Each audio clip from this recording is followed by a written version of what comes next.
Yeah, you sound fantastic. Have a nice show. Thank you. Hello and welcome to Good is in the Details. I am your host, Gwendolyn Dolske, and guest hosting with me today is Los Angeles lawyer. You've heard him on Wisco Weekly. He knows things and stuff. Rudy Salo. Good afternoon. Hey. Welcome back to the Nixon Peabody podcast studio. The last time I was here, I was a simple guest, and now I'm a guest host. Episode 2. And it just feels differently. I just want to lay that out there. So Thank you for having me again. Downtown LA. Today we're going to talk about something. We're going to talk about zombies and the end of the world, which seems kind of Scarier. appropriate since we just had 2 earthquakes. Yeah, no, we're going to get into that actually. I think we're going to talk about the effects of that and how an earthquake is different than a viral outbreak. And our author addressed that extremely important point in her excellent book, Going Viral. In that book, Going Viral, Zombies, Viruses, and the End of the World, she is also the author of LA Private Eyes. She will be at the Fashion Institute of Technology in New York in the Film and Media Studies. Dahlia Schweitzer. Nice to be here, both of you. Yay, welcome. Do you think we should invest in one of those clapping machines? Like after you say the guest name, we press it and somebody claps, or no? You know what? You are full of ideas, and this is why I have you. Stupid ideas. She Excellent. likes stupidity is basically what it comes down to, Dahlia. Instead of a laugh track, you'll have a clap track. Yeah, clap track. Yeah. That sounds What it could be a problem. What we're talking about today is going to be so dark. It's so Yes. dark. I want to bring some levity to this situation. It's important to laugh. It is, because what you wrote about, I'm sorry, is very scary. No, and it put me in a dark place for a couple years. You're out of that place now? I am. I had to cleanse the palate with the next book. Oh, so yeah. So they're completely different? Oh, well, that was the Private Eyes book, because in a private eye narrative, there's almost always resolution rather than collapse of social order. So that was sort of how I cleansed the palate. I know we're here to talk about Going Viral. Did you write a book about, like, detectives? I did. You did? I did. You know I'm a film noir junkie. No, I did not. God, we're going to have to do another show after this one. things and stuff. Rudy Salo. It's true. It's true. So it's LA Private Eyes, and it looks at the character of the private detective in Los Angeles in literature, film, and television. Ooh, did you do LA Confidential? Of course. Oh, my goodness. No, I mean, seriously, I really am. I mean, I'm a junkie of a lot of things, except for drugs. I don't do those. But seriously, I'm a film noir junkie. Same. Wow, that's awesome. What book- about Heat? Did that have it? Heat is more cops, I think, right? Okay. Yeah, no, you're right. So I focus on private detectives, but I didn't want to write the book. I wanted to read the book, but the book didn't exist, so I had to write it. Hey, that's the rule. That's what they say. Is right? that what if is that's that the rule? if that's what you write the book that you feel like reading. Got if it it. doesn't exist, then you do it. I can't wait to read that book. Sure, of I want a course. signed copy of it. Of course. No, that's awesome. That's really awesome. But today we're talking about a different book. Yes. We're talking about Outbreak and zombies, viruses. Now, something that interests me is the way in which you delve into how this genre of film reveals so much more about the way we interact and our fears. Could you go over the 5 tropes of these types of films? 6 tropes. 6 tropes? Oops. Let's see if I can remember them all. I wrote you them down here. Okay. Yeah, because it was Well, a big all part right, of my I was- questions. I'm sorry. I was so fascinated by it because as I was reading it, I was like, that's right. That's Yeah. right. Yes. Well, so it's interesting because when I teach all my different classes, I teach many different subject matters. And I tell my students, I say, even if you're not interested in Private Eyes or you're not interested in zombies or monsters or whatever, hopefully what I teach you is the toolkit so that you can recognize patterns. Right. And when you recognize patterns in the world that surround you, you can start to think about them critically. And so that's sort of the foundation of everything that I do. It's sort of like take a step back and let's see, is X happening over and over and over again? And if so, why? And if X is evolving, why? So what I did with the Outbreak narrative is I watched a lot of these movies and I noticed that there were these certain things that would happen over and over again. And then it was sort of like, okay, why? And especially because in our society, things evolve at such a rapid rate that it kind of stands out when something doesn't change, when something stays the same. And for the benefit of our listeners who have not read this excellent book, we are talking about the Outbreak narrative. Would you mind giving some parameters regarding that and what that means? Yes. So the Outbreak narrative is, so my book focuses on the Outbreak narrative in American film and television. So there are Outbreak narratives in Japanese film and television, but just for the interests of my sanity, this particular book focuses on the American one. And the American one really sort of appeared in the early 1990s, which again was another pattern that I was like, oh, what does that mean? And in an outbreak narrative, pretty much consistently you have the exact same plot, which is that there's the discovery of an infection. The infection spreads. There's a struggle by doctors/scientists to contain or neutralize the virus. And then either they succeed or they don't. But that's basically every outbreak narrative. When you speak of, the explosion in the 1990s of these films, in particular, one particular film that probably a lot of people saw and had a lot of effect on them is Outbreak with Yes. Dustin Hoffman. That Yes. seems to be one of the ones that you speak of a lot in your book. Yes, because there were a couple before. There were some like made-for-TV movies and things like that.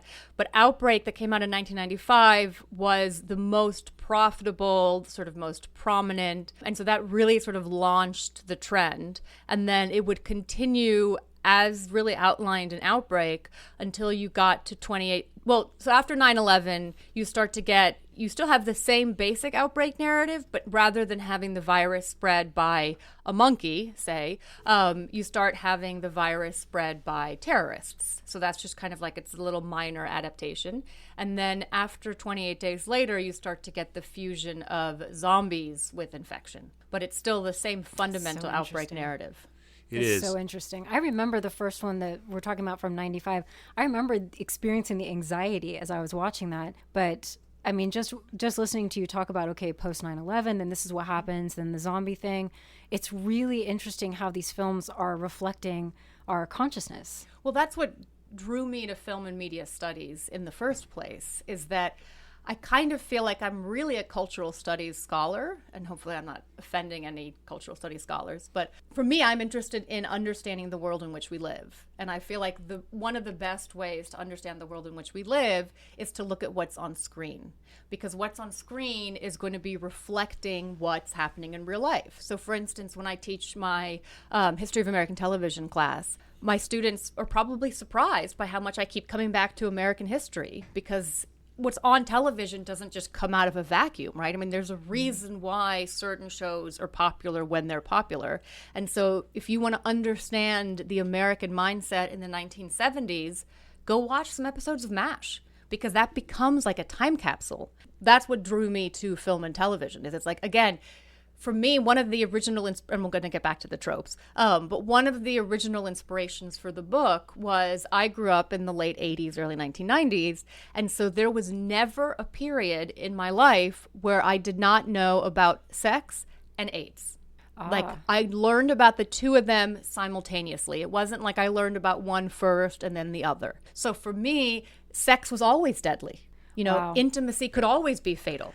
I agree with you. That's Gwen in the music. That's in. Yeah, Gwen and I grew up in the exact same time period as you did, and by the time we really understood what sex was, you had Rock Hudson and the news stories and everything that came out of it. Act Up, yeah. And Silence of course, equals death. We were in the Reagan administration, and the conservative movement took a hold of that, and abstinence, and it was a crazy time to learn about sex because you associated sex with fear. Yeah, exactly, and death. Yeah, and that's still probably true for me, and for a lot of people, and you can't unlearn that. No. And that's why I was interested in how has that mindset permeated our understanding of intimacy. And so that was sort of one of the original questions behind the book, was to sort of look at depictions of intimacy in film and television during the 1990s to see, where does AIDS show up, right? And you look at movies like Todd Haynes' Safe from 1995, which is not literally about AIDS, but it's clearly about AIDS because it's a woman whose immune system cannot protect her from the world in which she lives. The fear of AIDS and the fear and the mindset of the 1980s, they say, is one of the reasons why Hugh Hefner at the time actually got married in the mid 80s, because basically there was no more crazy sex at the Playboy Mansion. All of that was shut down by the AIDS crisis, so he decided to get married again. And then that all that ridiculousness came back full swing with the explosion of Viagra in the 2000s. And so it's crazy how these cultural things that happen affect and we just see how it kind of all plays out. Oh, yeah. And so in the introduction to my book, which is probably a little bit longer than an introduction should be, is I chart out all these things that were happening in America historically, culturally, socially, and politically during the early 1990s, because Outbreak didn't emerge in a vacuum, right? It wasn't like Wolfgang Peterson was like, oh, I got a great idea for a movie. Like, you can clearly chart out these things that were happening in America that then resulted in the release and success of Outbreak. One thing that you charted out with respect to the time period was in the late 1980s, early 1990s, the big global boogeyman went away, and that was the Soviet Union. So what are we going to talk about on the nightly news? How are we going to scare the hell out of people? And then you pointed out how the virus stories and Ebola and everything started to come out during that time. Do you think that there was this vacuum that the viral stories filled once the Soviet Union because when the Soviet Union collapsed, the world was in this new place. Terrorism wasn't at our doorstep yet. You had the 1993 World Trade Center bombing, but still, most people kind of dismiss that. But everybody remembers all these virus stories and all these virus movies. Did it fill that gap? I think in a certain way it did, but I think there were other forces at play. Because one of the things that I find fascinating is that if you went to medical school in the 1960s and you wanted to study infectious diseases, they'd kind of pull you aside and be like, don't waste your time. Like, that would be as if you decided you wanted to learn how to repair typewriters. They'd be like, Rudy, there are better things you should focus on. So in the 1960s, there was a real complacency around infectious diseases, that we'd sort of taken care of them all, and that now we only had to worry about diabetes and cancer and all that. And so when AIDS emerged seemingly out of nowhere, and scientists and doctors couldn't figure out what it was. I mean, if you trace the early years of AIDS, there's so much mixed messaging. I mean, there was a period of time where there were articles that said if you were a woman, you could not get it, because that was just biologically, as a woman, you were prevented from having it. And then, of course, the original acronym was GRID, Gay-Related Immune Deficiency or Disorder. So they thought it was just affecting gay people. So if you were a hetero couple, you're not going to get AIDS, right? So there was so much misinformation and so much just kind of confusion. And then the fact that they couldn't find a cure. And we thought our medical establishment is top of the line. And then we don't know what to do. So that's part of the trauma. Then you have, as you said, Reagan, who the administration just ignored it, that there were many people who basically said, well, if it's just killing gay people, we don't care. So then you have this idea that, our government isn't going to protect us. Right? That's another layer of trauma. So you have all these kind of different things that are happening, plus you have the baby boomers getting older, so there's more awareness of bodies and immune system and health and all that stuff. So I think there were kind of a lot of different forces at play. So that's why we're all messed up right now, us three in this room. Yes. Because we came up during that time. Yes. Would you agree, Gwen, we're pretty messed up? You know what? I'm okay. I'm damaged. I'm just thinking about how much the research on AIDS, or our understanding of AIDS, if it had not first been understood by somebody who contracted it who was gay, how much that would have changed the trajectory of things. Well, also just the fact that scientists didn't study women because they thought for a long time that, women couldn't get AIDS. This wasn't an issue.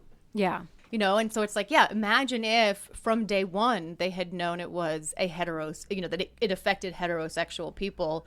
It didn't matter, what your sexuality was or your gender was. I mean, it's impossible to imagine how different. Or if Reagan had been this is a priority. I mean, it's it's impossible to imagine. He couldn't. He was battling those Soviets. He had other things on his hands. Right.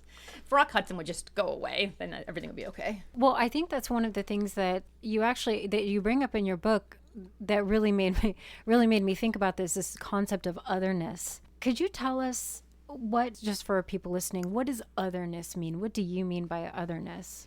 One of the things that I point out to my students, and it relates to what we were actually talking about earlier with this idea where it's easier to kill someone if you see them as less than human, right?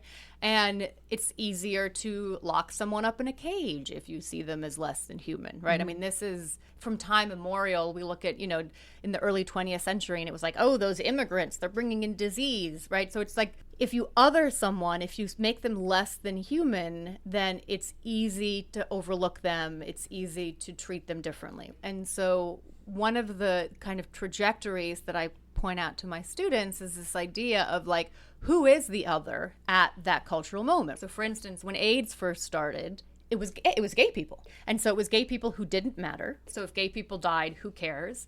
It was gay people who were spreading the disease. So it was like, if you were straight, you were fine. I could have sex with you. But if you were gay, oh, you probably had it. It just fed into that moral narrative. Exactly. Right. Because again, there's a deserving aspect to it yes, that just fed into that. Exactly. And then because people were convinced that AIDS had come from Africa, so then there's this association of Africa with AIDS, and Africa is so primitive and it's so viral ridden, and so that's where it's coming from, right? And then you have, after 9/11, of course, it's all about the Muslims and the Middle East, and that's where the threat is, and those are the dangerous people. And one of the examples I talk about is in the Zack Snyder remake of Dawn of the Dead, which has nothing to do with the Middle East. In the opening credits, very randomly, you've got some scenes from the Middle East, and you have some Middle Eastern men praying, and you have some shots of Turkey, and it's got nothing to do with the movie, but the implication is, that's where it originated, even though that's not in the narrative at all. And then, of course, after avian flu, that's when, Asian countries, that's where it's dangerous and deadly, right? So it's just interesting to kind of see who is the person who's seen as being dangerous. Right. And we have it in present day, right? I mean, Trump said that all Haitians have AIDS. So again, you can learn a lot. It's because they're from a shithole country. Well, exactly. You must complete the sentence. Right. You had pointed out in the book that parallel of him talking about an infestation of immigrants. And I mean, yeah, that's really hard. I did my master's thesis on the concept of violence and nonviolence. So I read a lot of Hannah Arendt stuff. I read a lot of Gandhi stuff, Martin Luther King, and I was really convinced by their arguments of the logic of nonviolence and defining what that meant. Is it an absence of violence? What is it? But then I had to reconcile, but we are violent. So how is it possible if the norm is to be human, to be nonviolent, that you reduce your status as a human being when you are violent? So how do you explain the violence if I'm agreeing with this? And I isolated the idea of language, and that was causing the otherness. So anytime we are using words to refer to another human being as something other than human, yes, that is problematic. That is what allows for this violence to occur. Yeah. Because you'll notice that's why, like, racial slurs it's not a little thing. It's not just a word. It is a way to not see another person as human. And then that is what allows for behavior that's really abhorrent. Okay, let's do the tropes. Okay, the tropes. Going back to them. One of them that I really liked, that I thought, you said that there's some sort of a map that gives us projection of where the virus is heading. Yes. That really stunned me because it's true. So the 6 key tropes, these are the thematic tropes. They're also the visual tropes, which is where you get into the maps and where you get into masks. Yeah. But the thematic tropes are, 1, the idea of the necessary accident. Because if everything is perfect, there's never going to be an outbreak. So there's always going to be someone who slips out of quarantine or someone who tears a suit in the lab. There's always got to be something that intensifies the drama. The big oops. The big oops, right. Because without that, then it would be a much more contained sort of situation. Okay. Then another trope is, as we've been talking about, the othering. So there's always got to be someone that you're afraid of. There's always got to be someone that's linked to the virus in some way, someone who's seen as less than human. And so depending on when the narrative came out, that might be Africans, it might be Middle Easterns, it might be Asians, but there's always going to be some group that infects the good white people. Then the third trope is the idea of establishing security where those others, right, those scary others, are posing a threat. So do we quarantine them? Do we build a wall? Do we, pass a Muslim ban? I'm much more. I'm focused on a new way of dealing with it called trenches. You just go ahead and blow up the land, and we create an island of the United States. There's this book that I'm very fond of that built trenches. It's called The Raffle, and they're like, this is stupid. Let's not build walls. Let's just build big holes. So that could be in the future. Okay. Maybe you should write Trump a letter. Yeah, I might send him some design plans. Yeah, it's a good idea. Yeah. And then another trope that I talk about is, so on one hand you have the othering, right? Mm-hmm. So it's like, if you're told that, oh, gay people are infectious, right? Then you're going to avoid them. You're going to keep them at bay, whether it be with a wall or a trench or whatever. But then the other thing is that contagious diseases can bring you together. So for instance, if while we are in here recording this podcast, there is an Ebola outbreak in downtown LA, we're kind of going to be stuck together because we're going to be the only 3 people not impacted by the outbreak. Right, so there's going to be a kind of unity, and you see that in shows like The Walking Dead, where you have the makeshift family of the band of survivors who has to stick together because they're fighting the threat. So there is this kind of unity that comes in. Also, this emphasis on making the invisible visible, because the scary thing about AIDS was you couldn't see what was going to kill you. So if there's a man on the street with a gun, you're like, oh, that's the threat, right? But if I have a deadly virus, you can't see that virus, and I touch you, and that virus travels to your skin, and you still can't see it, right? That's terrifying. So to compensate, you'll see in all these movies, there's always going to be like a very dramatic sequence where they're zooming in on the microscope, and you're like, oh, that's the virus. That's what it looks like. And there were tons of magazine covers like Time and Newsweek where you'd have a close-up of the virus, and it was like, this is the thing that's going to kill you. So that shows up because it's terrifying. And you mentioned also in Outbreak how it made you uncomfortable to watch it. And I don't know if you remember that there's a scene in Outbreak where they're in the movie theater. It's a fantastic scene. Fantastic. And it's so disturbing if you think that people at the time were watching Outbreak in the movie theater, while on screen in the movie theater, there's this animated sequence where you can see the virus traveling in the air through the movie theater. I wore a gas mask during the film. I just showed up with it. That mask right there on the front cover of your book, I wore that to watch Outbreak. But it was a good movie. It was fun to watch. And then I also talk about fear of progress, which is interesting because you'd think that progress is going to be what would protect us from the viruses. But what ends up happening over and over again is that there's a link between globalization and increased vulnerability, or globalization and ease of transmission, right? So it's because we spend so much time flying from different countries that viruses are really movable. It's because, Gwyneth Paltrow's character is globetrotting the world as this corporate entrepreneur or whatever. And so she goes to Asia and she comes back, and that's how she spreads the virus, right? So globalization is linked. I'm going to tie everything together for our listeners. I'm going to tie it here for ready. Gwen. I'm thinking this, I don't know, I have no idea why I've been blessed to be on this particular show with you, because I'm fascinated by this subject. But here's why I think I'm sitting here right now, and it ties into that last trope. And you brought this up in your book. It's just a follow on from what you were just saying about globalization. How progress makes us sick. Globalization and the proliferation of roads, cities, and airports, which are infrastructure, which is what I am, because I'm an infrastructure finance attorney, and I advocate for redoing infrastructure, expanding infrastructure. So in a way, if you're looking at the 6 tropes, I'm advocating for the spreading of diseases. Yeah. No, I mean, there's a reason why survivalists want to build a bunker and hide out, 6 feet underground or whatever, because it is all that infrastructure that's allowing these viruses to spread. It's the fact that we're tearing down forests and releasing animals into habitats where they don't belong that then is causing some kind of weird hybrid. And that's what's, because if you look at a lot of these outbreak narratives, the virus frequently travels by plane. So I think that's your new Twitter bio, by the way. It is. Rudy Salo, municipal bond attorney, writer, sometimes actor, and virus spreader. That's basically what it's going to come out. Virus spreader. Virus spreader. Yeah. Well, that's what we're talking about here. I mean, infrastructure. That somehow sounds worse. Doesn't it? It really does. Yeah. No. I mean that hit me. I was like, oh, that's so cool. Like, I'm causing viruses to be spread because I am advocating for expansion of infrastructure to be built. I'm going to go right home to my bunker after this. You should. You absolutely should. There was something that is 2 things that were pervasive throughout your book. And by the way, if you haven't figured it out yet, I love it in a lot of ways. Thank you. Fear sells and brings grant money. Like, would you say that's one of the themes of the book, or that just okay? Yes. Can you expand upon that a little bit? Yes. So fear sells. Period. Full stop. So fear becomes very lucrative, right? Because people are going to buy stuff if they're afraid, People are going to be more pliable if they're afraid. So, for instance, we were talking about the earthquakes just recently happened. I don't have any statistics, but I would bet money that the sales of earthquake kits went through the roof.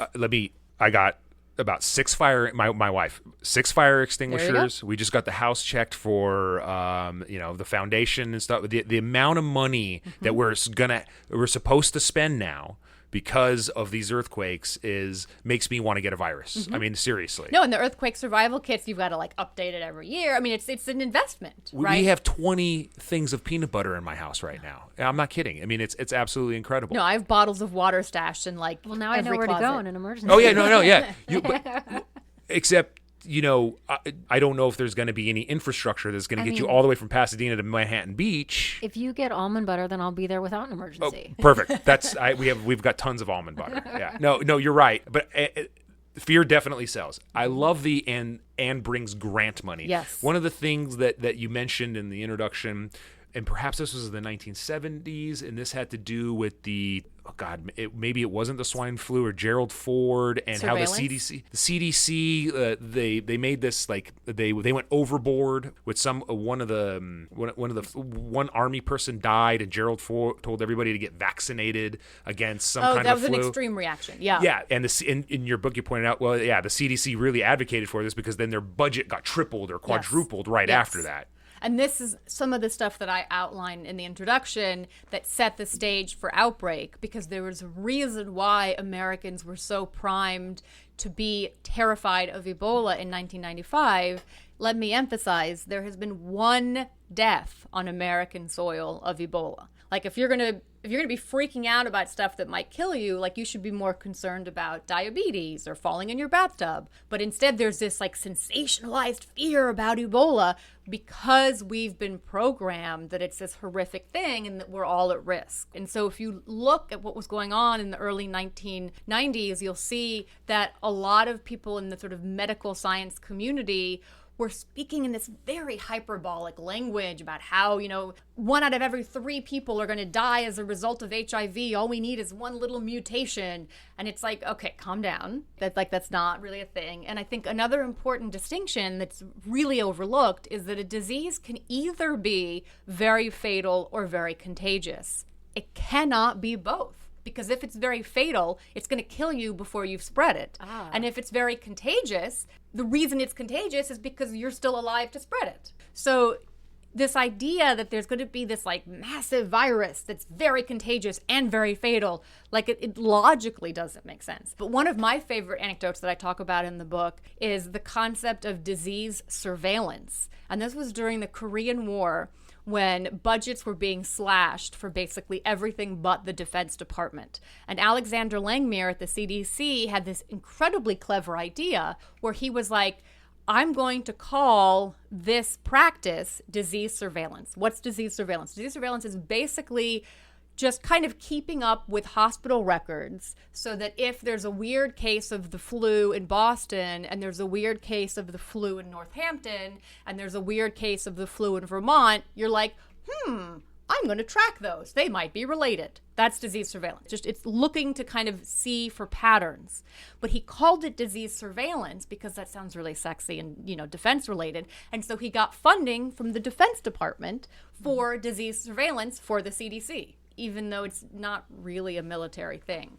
So there are lots of the furor over weapons of mass destruction was much deserved, but it wasn't the first time that kind of thing had happened.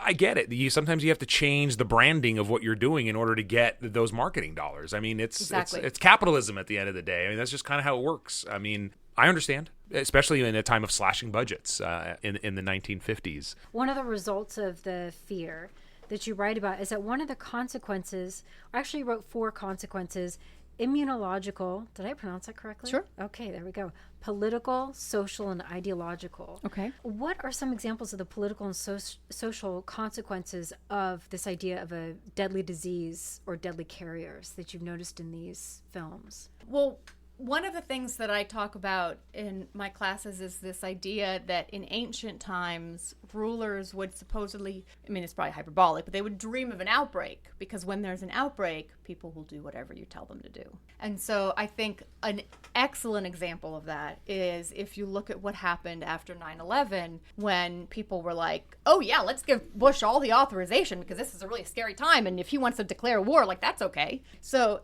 that's a very classic example of a political change that is coming out of this place of fear. That would not normally make any sense. Okay. All right. Right. Like if we hadn't had 9/11, they wouldn't have authorized the military force because we have a protocol in place. Things are supposed to go X, Y, Z. And so this idea of like, oh, we got to short circuit it, came only about because of fear. Yeah. And you said this very well in the book. 9/11 temporarily united us, and we put aside our distrust of the government very, very briefly. But all those fears of the government itself came back, with a strong vengeance. Yes. And it probably came back quicker than normal because we live in the internet age, because we have more access to information, and the conspiracy theorists have kind of a built-in easy way to build out conspiracy theorists. And I do feel like the conspiracy theorists chipped away a bit at the unification of the United States after 9/11, because we know it was terrorists that brought down the buildings. I mean, that happened, but what the invasion of Iraq was completely based upon fear and lies. It was all lies. But I think part of the problem with 9/11 and part of the problem that DC had was we didn't have an easy to follow narrative. So with World War II, it was really easy to be like, oh, Nazis are the bad guys, period, full stop. Yeah.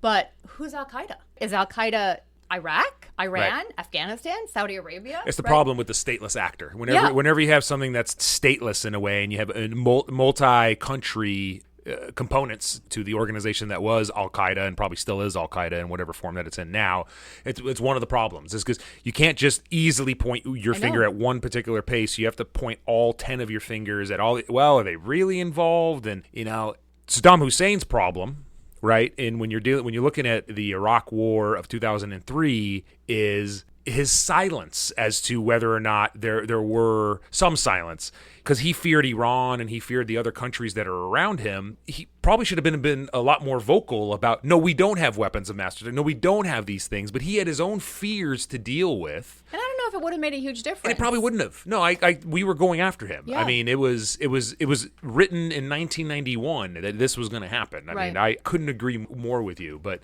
it's so I think part of the problem was that Bush couldn't get bin Laden. Absolutely.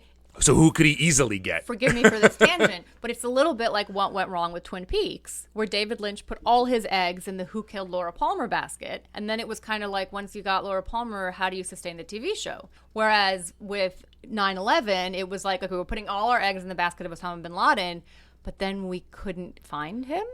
So how are you supposed to sustain any kind of momentum? Because Karl Rove went to Hollywood, right? Yeah. He spoke with producers. They were trying to figure out, how do we simplify this into a binary narrative where the Americans are the good guys, the Middle Easterns are the bad guys? But you can only sustain that kind of fiction for so long, and I think that's really why it collapsed. You can sustain it for so long. Dare I say it's still somewhat sustained in a certain segment of our population. Oh, yeah. I mean, I do think that a good majority of our population still believes that America's threats come from the Middle East. Of course, right? we see that playing out every day, basically, in rhetoric. I've had that play out my entire life. Like, my parents are from Jordan, and I've been here, and I grew up here, and I learned a lot about the Middle East by watching the civil war in Lebanon, and then the hijackings, and that's where a part of my identity came from. Part of my identity came from this fear, and so I've always felt alienated in a way, and that has definitely affected a lot of my writings and a lot of things that I've done. I believe it, and I understand it. I mean,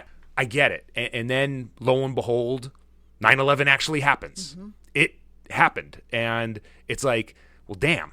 Some really bad things did occur. Of course, you have to peel away a lot of the pieces of the onion to learn, okay, well, how did this happen? Why did this happen? Exactly. What was our role in allowing this to happen? When you go and you look at the Afghan battle against the Soviet Union in the 1980s and how we abandoned that country, et cetera, and all other U.S. historical things that have gone wrong. I mean, no country's perfect. Okay, we can agree that no country is perfect, including our very, very own. And yeah, I do think that we are going to always fear the Middle East because the problems there are never going to get solved. It's just not going to happen. I don't care what you think or what Kool-Aid you're drinking. It's too easy to point the finger at. Oh, of course. But that's what's so crazy is if you're talking about some kind of a terrorist attack, you're more likely to be attacked by a white nationalist. I want to bring something up. That's what I was thinking of, because there's a point that you don't have to be reflective, right? You don't have to be afraid of things that could actually be an injury, like creepy white people with all of their stockpiles of guns who are these nationalists, and they are a real threat. Prior to 9/11, the big terrorist strike in the United States, Oklahoma City bombing, which was white supremacists. Yep. Okay, and there are a lot of domestic organizations here in the United States, and particularly they feel very, very strong these days with our current administration that you're a lot more prone to getting either attacked or killed by them, but they're not the other. Right. Their skin is white. Let's just be honest. You know, at the end of the day, they're just good old Christians. Yeah. Right? No, absolutely. 100%. There's another quote in here that I'm interested in. Want to know if you could expand on it. You say, the desire to see what would happen after the end of civilization is not merely about a desire to return to the Wild West or to celebrate white male patriarchy. It is about a desire to feel alive, to be reborn. So a couple things. A desire to celebrate white male patriarchy. What do you mean by that? And then also this desire to feel alive or to be reborn. I think that's so interesting. After the end of a civilization. Well, I think so. The white male patriarchy, and that's where you look at the sort of standard default zombie narrative, which tends to be very white male driven. And yes, The Walking Dead evolved over time, but if you look at early seasons of The Walking Dead, that's a classic example. One of the reasons why I love the TV show iZombie so much is because not only do you have a zombie protagonist, that's weird, but you have a female zombie protagonist, which is so refreshing. But most of the time, zombie narratives really are this kind of return to traditional American values, right? Where the women stay home and take care of the kids and the men run around and hunt zombies. So that's part of that. One of the very first films that got me interested in the end of the world, and there were a lot of them, but it was the original Night of the Living Dead, the one that George Romero, which, spoiler alert, at the very end of the film. If you haven't seen that movie yet, then I'm sorry. Actually, if you haven't seen that movie yet, stop listening to this podcast.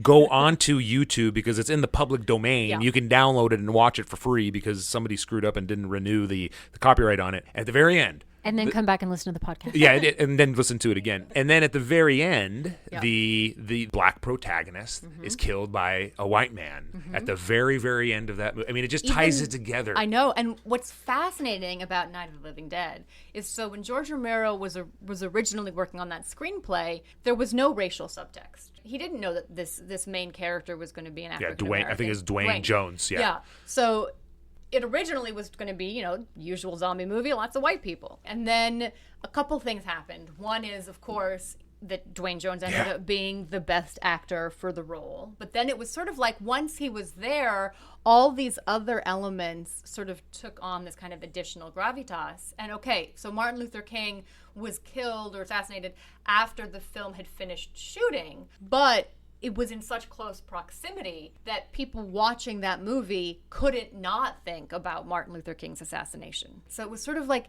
it was in the zeitgeist, even though, George Romero wasn't psychic. He didn't know this was going to happen. But it was the height of civil rights conflict. I'm going to put Gwen on the hot seat because I always do that with one question. Gwen, have you seen the original Night of the Living Dead? No, only parts of it. Stop talking and go watch it. I want you to go to my office right now, Shaun and I of the want Dead, you to does go. that count? It does not count. It's a great film, though. Shaun of the Dead is a great film, but the original Night of the Living Dead. The reason why I write today, the reason why I write my dystopian science fiction stories, is because I watched that movie, and you know what I came up with? I came up with what was going on in the world outside of Night of the Living Dead, which is, as you know, like what Walking Dead is kind of based upon now. And had I stuck with it, I could have been because this was like in the third grade. I could have been a very well-known zombie writer, and I didn't stick with it. Instead, I became this There's a The life third lesson for grade, you. once again, that's when I decided to become a lawyer, and so my whole life changed in the third grade, Gwen. That's what this all comes down to. I should have stuck with zombie writing. But yeah, no, I talk at length about Night of the Living Dead because it's not only is it kind of, so the zombie narratives really sort of have like three waves, right? So the first wave is the one that came out of Haiti and a fascination with voodoo culture. White Zombie with what's his name? Bela Lugosi. Bela Lugosi. Yeah. Yes. So this idea of, you have the it's basically all about indentured servitude that continues after death, and you have, the zombie slaves and all that. So that's sort of like the first wave. But then the second wave is the one that George Romero launched with Night of the Living Dead, and that's when you start to have zombies eating human flesh and not having any kind of agency or control and just kind of wandering around. And so it really changed how people understood zombies, and that would sort of directly lead to the third wave, which is what we have today, where everything is sort of sped up and you become a zombie much faster. Zombies move much faster. But the zombies that we have now, we wouldn't have if it hadn't been for George Romero. I'm going to ask you to play psychologist for a second.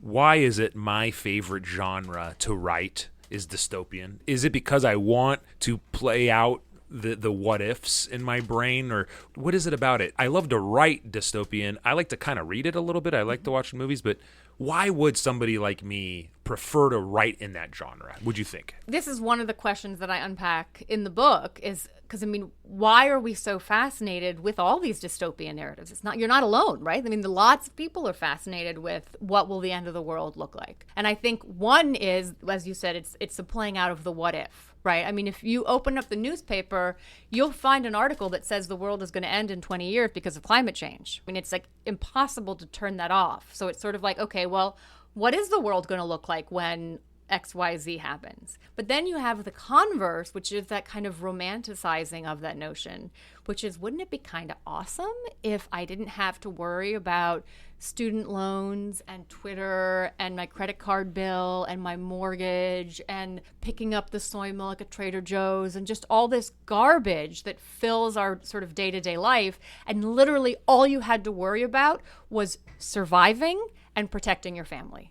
Yes, I do agree, although I do feel there's a romanticization of the simplification of that survival. Oh no, of course. But I'm saying that's part of the appeal. 100%. Is it's like, but that's when men can be men again. That's not the reason why I'm in. No, do not put me on the hot seat here. That is not why I write dystopian. That's not why I know do you it. well enough. I'm just saying, hypothetically, that's one of the I like reasons it, but for nope, its that's not success. me. That's not the reason why. I think, this is my moral theory coming in, but I think dystopians, what they force us to do is dystopians generally radicalize a concept of wrong that's counterintuitive, that we might take for granted, and it isn't until we're thrown into that dystopian world that we recognize some values. A lot of them have to do with taking away of freedoms and individuality. So many dystopians have to do with taking away of choice. Yes. That when you're thrown into a dystopia and then you see that, it makes you reassess the value of that choice, of that individuality. I think we have that from The Raffle to, you have that from Divergent, this idea that a young girl is not able to be more than one thing that fits into society. Handmaid's Tale, 1984, which is just so haunting. That's what I think as well. To the kind of an existential point that you made, something else I work on is death contemplation, which is just goes over so well at parties. I'm gonna get me some whiskey. This is why no one invites philosophers out. Yeah, don't invite us to parties. I won't. Thank you for the warning. I really appreciate it. You describe this as a life where every day could be your last. Yeah. That's a really interesting thing, because it almost makes every other value superfluous at that point. Mm-hmm. And this is the survival. Is there something kind of, maybe that's another reason why we're drawn to it, is that at that point, it doesn't matter what your degree is. It doesn't matter your wealth. Everybody is in the same boat as a human. No, that's what I was saying to Rudy, that it's about getting rid of the white noise that is so damn annoying, and literally you're focusing on your survival. Okay. Because yes, everything else is superfluous. So you gave a talk, what was it, about a week ago about this book? I'm wondering, what is the feedback from your work? What are people speaking up about, or what are they thinking? Or from your students, what does an 18-year-old think about a movie from, the 90s, or I think that Night of the Living Dead Yes. is 1966, 668. Yeah, which you have. I've got a laundry list of things for you to do. I also need to learn You had to use public do public transportation. There's a whole. I've got this list. It's just we'll growing. have a masterclass. It's I crazy. feel like you know what I'm being given homework. That's what it's like, Professor. You're going to get your own homework from me. I think for my students, the things that, I mean, and ideally we would ask them, but I think what resonates to them, first of all, is they tend to think of Hollywood and entertainment as happening in a vacuum. So it's like, oh, it's just this thing that shows up on the TV when I turn the TV on, right? Or I go to the movie theater and there's this movie because someone in Hollywood wanted to make it. And so when you point out to them, this TV show is a direct response to, you know, Betty Friedan and the feminine mystique and suppression of women and gender roles and blah, blah, blah. And they're kind of like, oh, because they, like, for them, it was like, this is real life. And then that's the sort of entertainment. And they don't realize that the two influence each other. So that I think always kind of blows it's in their a mind. context. Yeah, that real life influence entertainment, and entertainment influences real life. I mean, Right. they're constantly intertwined. And then I think the other thing that I think surprises them is they tend to think of, like, you know, oh, history, that's something that happened, you know, back then. And so I constantly point out how these things are being repeated. And just because something happened in 1995 doesn't mean it's not happening in 2019. You know, and so I'm constantly drawing references to things that are happening in present day. And I'm saying, I mean, this, you know, those who do not understand the past are condemned to repeat it. But I think a lot of students think, like, oh, history, it's this thing that I study, you know, between 10 and 11 a.m. in the morning, and then I close the book and then it's gone. And it's like, no. Like, this, by studying these movies, for instance, you are going to better understand what's happening in Washington right now. Right. I think that's one of the reasons why I enjoy pop culture. Yes. Is because I'm interested, not that I like everything in pop culture, but anything that turns into a phenomenon, I want to know about it. Same. Because I think that it reflects what we're thinking. Yes. Yeah, the only thing I would push back on that is I do not want Game of Thrones to be a part of our pop culture, but this is not a show on Game of Thrones, but that's what there are some things in pop culture that I'm just trying to figure out why it's happening, and I can't figure it out, and it's driving me crazy. Going to your point of trying to figure it out, You do know exactly why Game of Thrones is successful. I do. It's just it's like makes you feel icky. banging my head up against the wall. know. Is what it is. You know, I want good reviews for this podcast, and I don't know if this I trajectory know. is This is really. I know We're it's my fault. alienating everybody. She can edit that part out. She can edit out anything stupid that I say, which is fine. I felt like I had to bring that forward. I had to bring it all together. Well, hey, look, I read all of the 50 Shades of Grey bullshit. Oh, God, and so did I. I had to. I didn't. Because, I didn't. You know, yeah, and it shows. But I had to, not because it was like, okay, this is a lovely piece of literature, or I was enjoying it. It's very, very bad. It's terrible writing. There is actually good erotic fiction out there that, to me, it was shocking that. Yes. What was it about that? But I had to know about it because it's not because I think this is a great work of literature, but I need to know why are we gravitating to it? I'm the same way. Yeah, that's why I think pop culture is so important. I really like. I'm interested in the portrayal of women, particularly. I think that something like with Twilight, Bella's character really bothered me. That she was just not very bright, and the vampire couldn't read her thoughts. And I'm like, because I don't think she has any. I think that's what's going on. And then some people would say, but this is a romance. That's the way that she's supposed to be. I say, no, you can look at other pop culture like Divergent, Hunger Games, Hermione and Harry Potter, that these young women were all terribly bright and courageous and exhibited all of these virtues of the intellect, and that is what made them so great. So this notion that women have to be kind of vacuous in order for a romance to work is just terrible. But it's important to me that I see that that's what people are gravitating to, because I need to know, okay, what ideas are we holding on to? And then other things like with the Hunger Games, I was just fascinated that Katniss, nobody ever made a comment, she's just a girl. It was just accepted that she was going to win the Hunger Games, that she was the strongest one. That was fascinating to me. Yeah.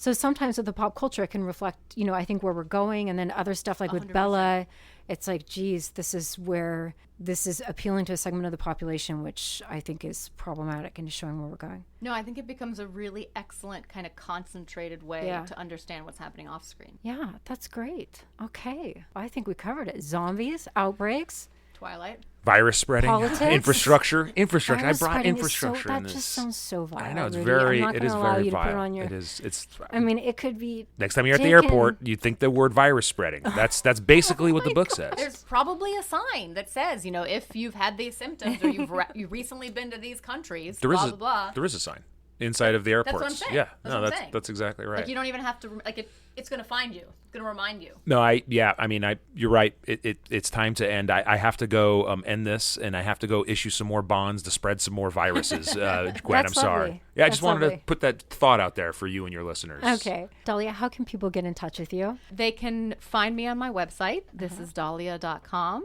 And I also have a Facebook page, which is facebook.com/whoisdahlia. Okay. Those are probably the two easiest. And Gwen, as a favor, do you put links into show notes or anything at the end of shows? Have you done that yet? I will. No, I haven't done that yet. Oh, you should. I would. Okay. I mean, that's a good one to put on there. Absolutely. And then you could also put the raffle2027.com onto the website. Since we've Sure. been talking about that book today. We will do that. If you have any questions about this episode, you can tweet me at Dolske or at In the Details Pod. And for any reason anybody wants to tweet me and learn about municipal bonds and their impact in the world and dystopian fiction, I'm at Salo Rudy. That's me. That's at Salo Rudy on Twitter. And I'm at Dahlia Destiny on Twitter, but I keep forgetting to check it. Okay, awesome. Thank you so much for this. This is great. Of course. Thank you. Thank you. Bye.